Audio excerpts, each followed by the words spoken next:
Okay, we're live here again on, what is this, Thursday, January 15th, for some committee discussion, updates and announcements and pieces. Vice Chair Corcoran and I went to a meeting with all the chairs and vice chairs at lunchtime today that was hosted by Appropriations Chair Robin Shy, and they have written, the basic gist of it is how they gave instructions out to all of the agencies and departments back in October, of how they wanted budget presentations done and in certain. So that's may or may not be part of what's driving the part. We won't see a black book this year, and we won't see a white book for a little bit, but there are changes and pieces, and there's an expectation of how they're going to present budgets. We feel like that's sort of the way it's been working in this committee for a while. I don't want to speak for you, but that's but then the rest of the conversation really focused on helping members understand that our job is both oversight and appropriations, and that would like to see an increased emphasis on oversight on what programs are out there, what programs have been in place for a long time, what programs, how are they measured by success. They really would like to push was really that they're going to come in and present, here's your budget, here's the employee count, or the population count, here's our main things that we do, here's what the budget was last year, here's what we've asked for, and here's where we're at. And we do that all the way through each department.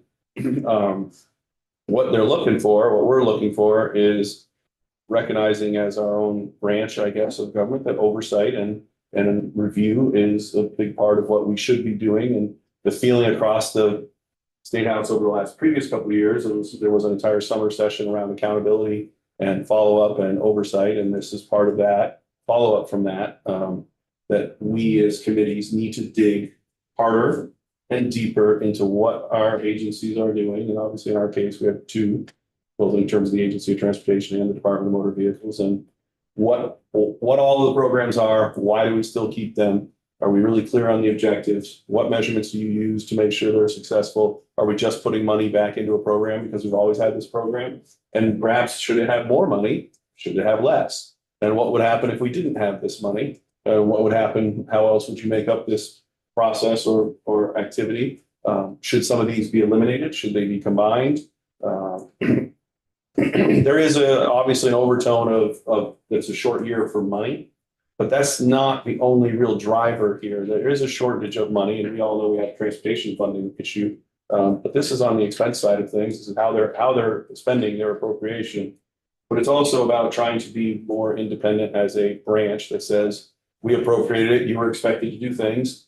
Are you doing them? Are you doing them well? And if they're not prepared, it was a pretty clear message from the speaker's office. Send them back and tell them they have 3 days to get their activity together and come back in with the information we're looking for.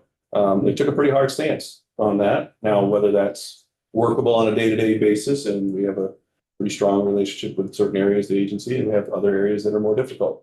But I think that the message from my perspective is we need to take our portion of the job of accountability and oversight very seriously, and perhaps we haven't has dug into things as deeply as we otherwise could as a body. I'm not suggesting this committee hasn't. I'm saying that as a body, the speaker is really trying to push. Let's not forget, we don't just appropriate the money, we oversee how it's spent. And it's a little more on the idea that we are holding a hearing and that we want to dig into and want to encourage every member to ask more probing questions. And there is a sort of a memo of additional types of questions to be asked, and that is going to be circulated and shared with all of the members. And I think my message is to try to convey that you should not be hesitant to ask to dig into the success of a program, why a program, is it outcoming, how do you measure it? Do we want more information on something? It's not our job to rubber stamp that budget. But it is our job to dig into it. Doesn't mean we're going to change it. I'm not making a promise that we aren't going to change the budget, but they should be expected. And there's been a huge amount of dialogue between the administration and at least the House leadership to expect a more in-depth review of your budget than perhaps we've done in the past, that we're acknowledging as a body that we haven't spent a ton of time on accountability and oversight. We're asking our members to do that. Yeah, no, you hit the I nail, got you. yeah, no, you hit the nail on the head. I mean, and I think it's, just continuing what we're doing. I mean, obviously, it's a lot of it's obvious and stop hating, So I mean, so a lot of things are obvious, but I think as Chair Walker said, it's just for the whole as a body and what are the expectations of, the community that are going forward. But yeah, I mean, it's about, just like the public transit, realignment and everything else. And there's expectations there are going to be savings on there. Our job is to continue to ask that question. Are these savings forthcoming? Just be on top of things and, be accountable to the taxpayers and, to our body. So. Yeah, I think we could do a better job of that sometimes. And I think just remembering this is our role, we know it's not just like, oh, here's budget. Okay, yeah, we'll tinker around the edges a little bit, but really see is the money being spent efficiently and these programs good? Are they not good? Things like that. But it's also hard because we don't always have all the information. And we only have what they present, and if we feel like, I guess we're being encouraged, if we feel like we're not getting that, I would say we're being encouraged to ask them to go bring us more. Yeah, and we don't want that to affect the relationship, It could be, doesn't have to be confrontational. They have been, we're being told that now whether they shared it with all their deputies that are gonna come in and all their directors and whatnot, but that they've been told, I got you next over there, and then, that we're gonna be, we're just not confrontational, we're going to take our job as oversight more seriously. It might create some issues. I'll also say that it might create some concerns that go this way, but we will keep our questions that way. And if you have a response in some way, it's got to be directed to the witness and to the question. I'm not going to allow us to go this way.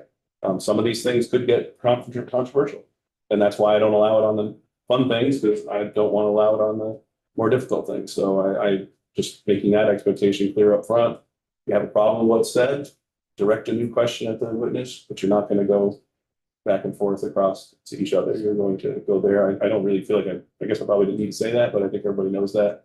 And there aren't that many controversial issues, but there are some. So we can question the witnesses all that we would like. I don't think I've ever shut that off. I don't intend to. That part's that direction, but it's okay to dig. Our speaker is asking us as members of the House, as our elected speaker, is asking us to be more diligent on oversight and accountability. That's the basic message, right? Yeah, absolutely. Representative White?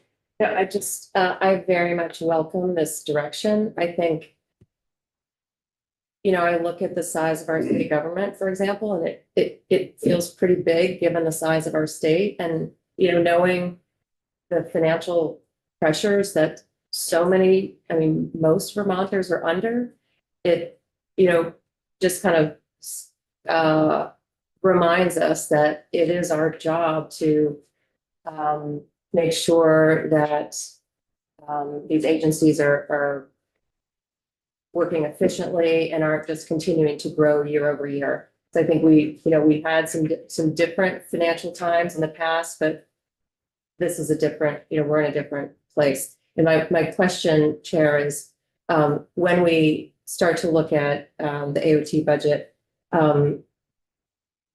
being fairly new, I don't know if we have requested from the agency have a listing of the different projects and programs, kind of a comprehensive list from the agencies, so that will inform our questions. Because I think last year it was,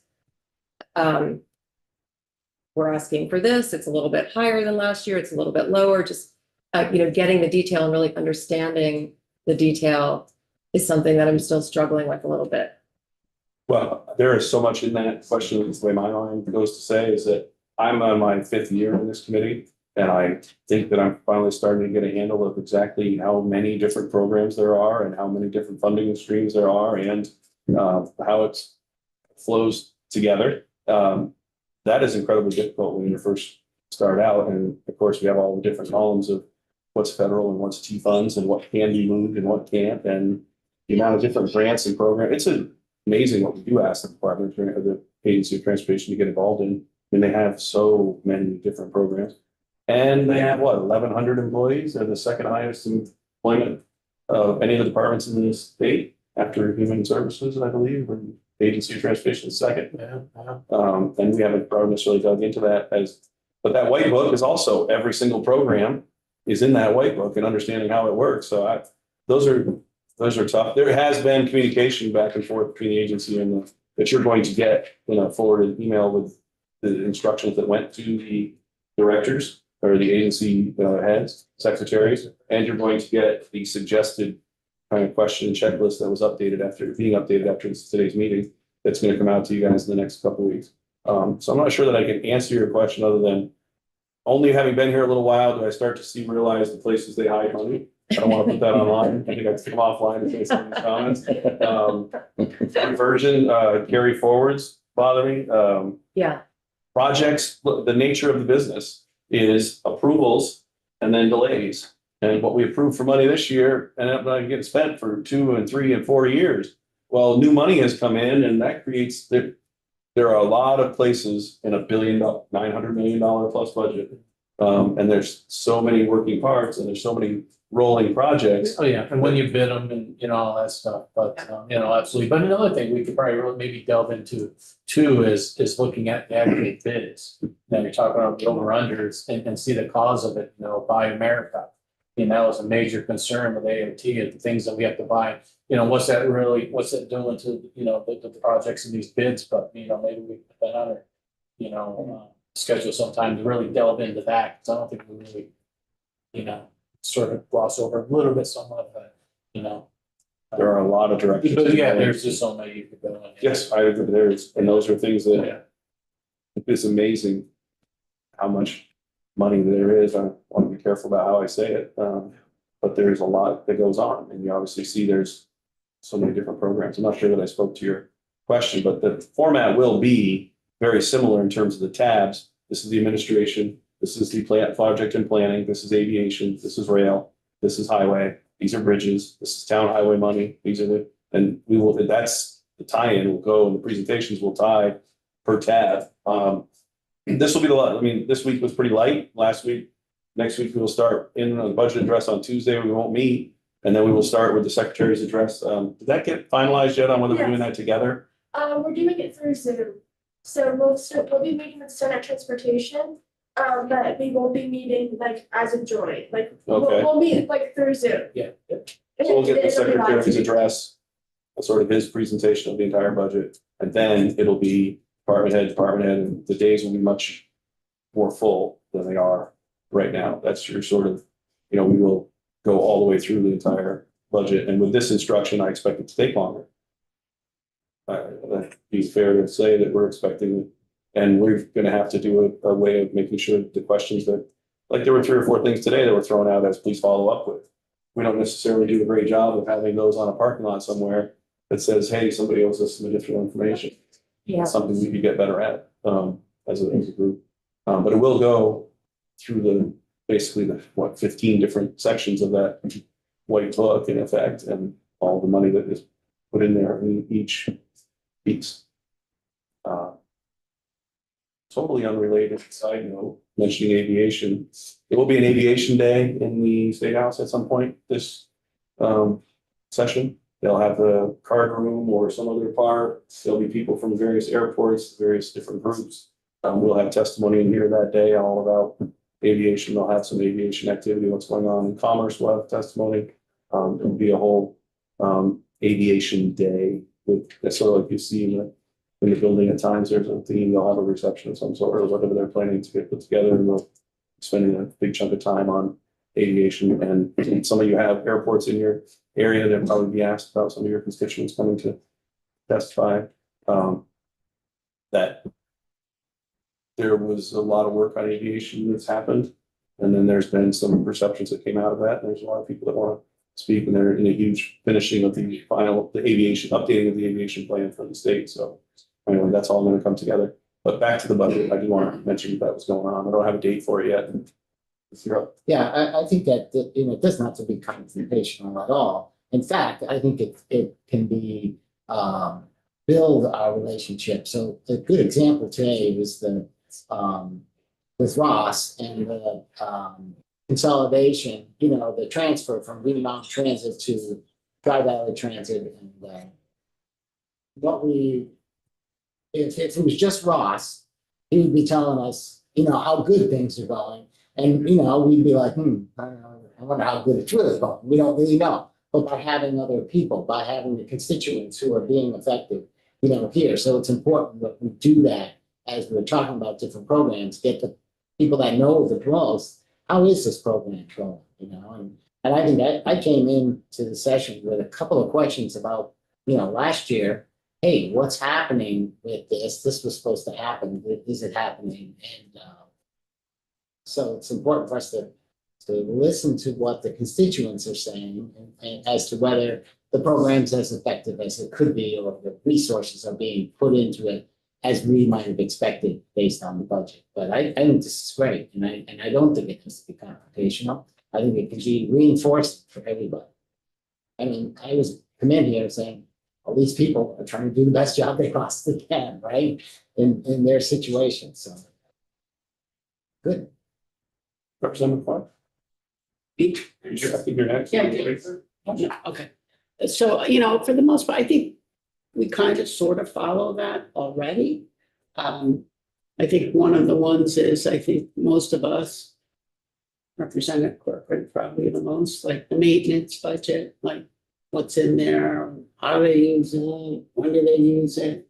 But I think it's difficult for us because take my bridge that is being constructed or deconstructed right now, that was supposed to have the temporary bridge up December 1. Well, it is January 15th and it is not up because weather delays and, waiting for the right temperature to put the macadam down. So it's like some stuff is going to probably take longer and be more expensive just because of the delay and the increase in supplies from when the project is bid until it actually starts getting bid. So for us, it's difficult to kind of gauge year to year so are we over or under and why are we? Because there's so many, the entire state. The southern state areas might do well, but yet some area like mine might have more snow, flooding or something. I mean, I just, as a whole, I think we do a pretty good job in this committee. I don't want to think like, we got to start hammering away. I do agree that we do, but I think that white book is pretty self-explanatory, pretty specific that we look at. I'm kind of concerned we don't have the black book or aren't getting the black book. And I would like to know why, or is it available in a different form for us to look at? Because that really delves into, the salaries and department stuff. And that's one concern I have. I certainly, if I put out that we don't think we did a good job on that, that wasn't certainly not my intent, but I'm trying to express the speaker's view that was delivered to the 14 chairs and 14 vice chairs. It was a pretty good sized meeting. I have not seen them do that before, and it was a message we pushed out. We're both policy and money, so everybody's different. All the chairs, all the committees are different. Some are just policy, and some do have some money piece to them and whatnot. And we have both. So anything that we want to do to change one, we have to figure out how to change the other to pay for it. So that's extra challenging. That was the biggest piece, is that you will get a forwarded memo from the appropriations that says the instructions they are negotiating, the back and forth they have with the directors, the agency heads, and the administration. And then you'll get the sort of suggested additional questions built up by the JFO and the appropriations team. So that was what I wanted to share about what we had for a meeting today. And next week, we will start in Wednesday. well with the secretary, and then we'll be department head, all the way through the entire budget for however long it takes, a week to 2 weeks or 3 to get through that, and then T-bill language after that. So, but that's the plan, and that's what we're looking for to do. And this will be the, I'm sure, the last of the shorter days for a while. All righty.